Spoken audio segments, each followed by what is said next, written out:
নমস্কার বন্ধুরা, ছোটো গিন্নি হেসেলে আপনাদের অনেক অনেক স্বাগত। আমি আজকে মিষ্টি কুমড়ো দেখে দারুণ একটি রেসিপি বানাবো শুটকি চিংড়ি দিয়ে। তো রেসিপিটি প্রথম থেকে শেষ পর্যন্ত প্লিজ দেখতে থাকুন।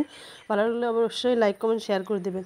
কুমড়োগুলোকে আমি ডুমডুম করে ভালো করে কেটে নিয়েছি, আর কিছুটা শুটকি মাছ এটা গরম জলের মধ্যে সেদ্ধ করে নিয়েছি। সেদ্ধ করে নিলে শুটকি মাছের যে একটা বাজে গন্ধ ওটা বেরিয়ে যায়।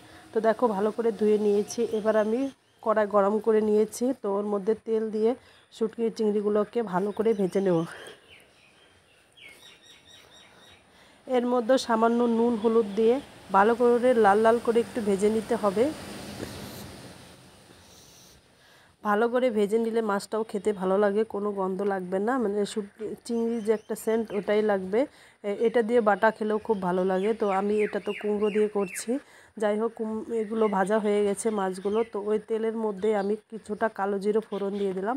তার মধ্যে একটা বড় সাইজের পেঁয়াজ কুচি নিয়েছি, এটা এর সঙ্গে একটু ভালো করে মিশিয়ে দিচ্ছি, ছেড়ে ছেড়ে দিচ্ছি।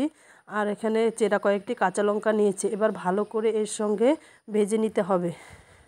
বেশি ভাজার দরকার নেই, মোটামুটি একটুখানি ভেজে নিলেই হবে। এবার মিষ্টি কুমড়োগুলো কেটে রেখেছিলাম, কেটে ধুয়ে ওগুলো এখন এর সঙ্গে দিয়ে একটু ভেজে নেব।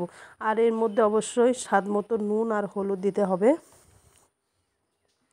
তো নুন হলুদটা দিয়ে দিলাম। তো এবার আবার ভালো করে একটু কষিয়ে নেব। দেখো একটু লাল লাল করে কষিয়ে নিয়েছি। এবার এর মধ্যে আমি চিংড়ি মাছগুলো দিয়ে আবার কিছুক্ষণ কষিয়ে নেব। দেখো ভালো করে কষিয়ে নিয়েছি। এবার আমি এর মধ্যে স্বাদ মতো জল দিয়ে দেব।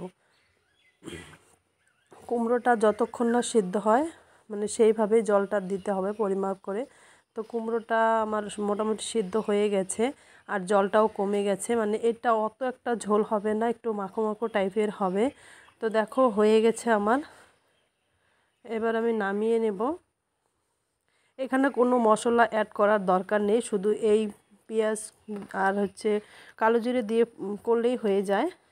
দেখো কেমন হয়েছে রেসিপিটি। ভালো লাগলে অবশ্যই লাইক কমেন্ট শেয়ার করে দেবে। আর আমার চ্যানেলটি অবশ্যই তোমরা সাবস্ক্রাইব করবে। যারা ফেসবুক থেকে দেখছো তারা অবশ্যই ফলো করে নিও।